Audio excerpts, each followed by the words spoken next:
Welcome to Shooting the Soil, bringing you our June 15th update of how we're doing in the garden on our first year of switching to living soil. But before we do the garden tour, let's dive into the soil and see what it looks like under the microscope. Alright, we are seeing some pretty big improvements through the scope in our soil here. This is a nematode, one of 4 nematodes I found on this slide. I purchased the BioComplete compost and did an extract and watered that into the soil about 2 weeks ago. And since then, we're seeing a lot more nematodes. Much better aggregation. You can see all little fungal hyphae sticking out of those aggregates. We're out at 100x here. Also seeing way less clear bits of unaggregated salts, minerals, whatever they may be. So it's really starting to look like the biology is doing some good work in there for us. And now we'll head back outside and see how things are looking above the soil.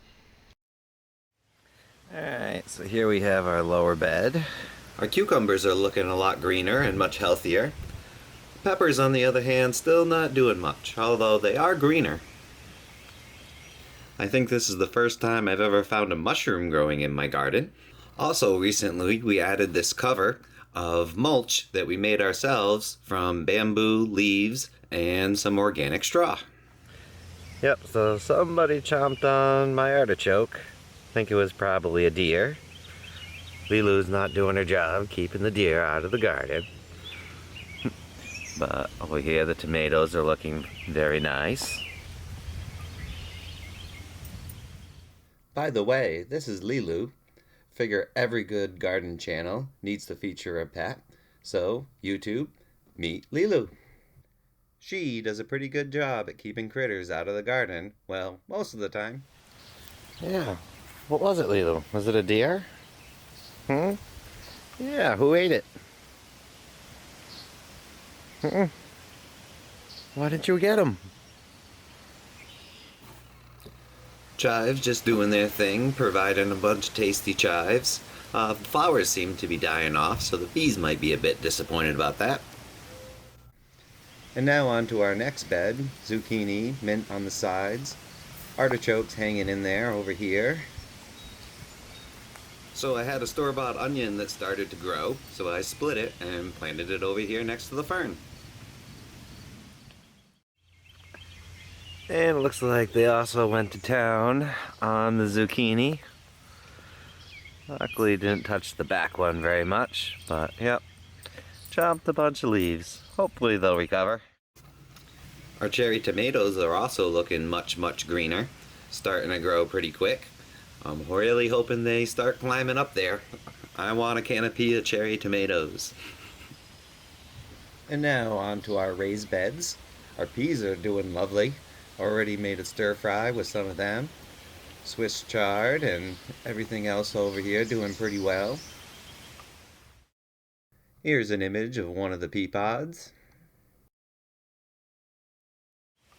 Swiss chard is starting to grow pretty quick. Basil's still pretty slow, and chipmunks still eating all my strawberries. I found out that giant green leaf over there is a burdock, and does have some benefits to it, so not entirely a weed. And a quick close-up of the Swiss chard.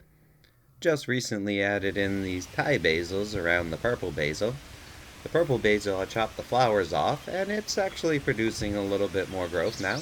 These 2 artichokes are growing really nice over here, and wildflower is starting to come up, starting to grow quick. Already harvested quite a bit of dill and pea greens from the large bed here.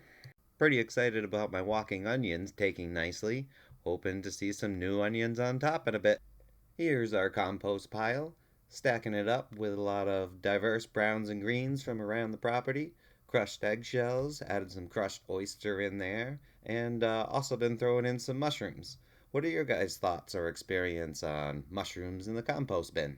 And now we'll take you inside, where I just set up these window boxes on basically a rack on the wall to grow some baby greens. Growing a lettuce, spinach, mustard green, and arugula. Thanks to Any Seed for all the good heirloom organic seed. And that's my mid-June update on switching to living soil. And we'll wrap this one up with a bit of nature. Hit that subscribe for future updates on the garden and the microbiology. And join me for my live streams on Twitch, 8 p.m. Tuesdays, Eastern Standard Time.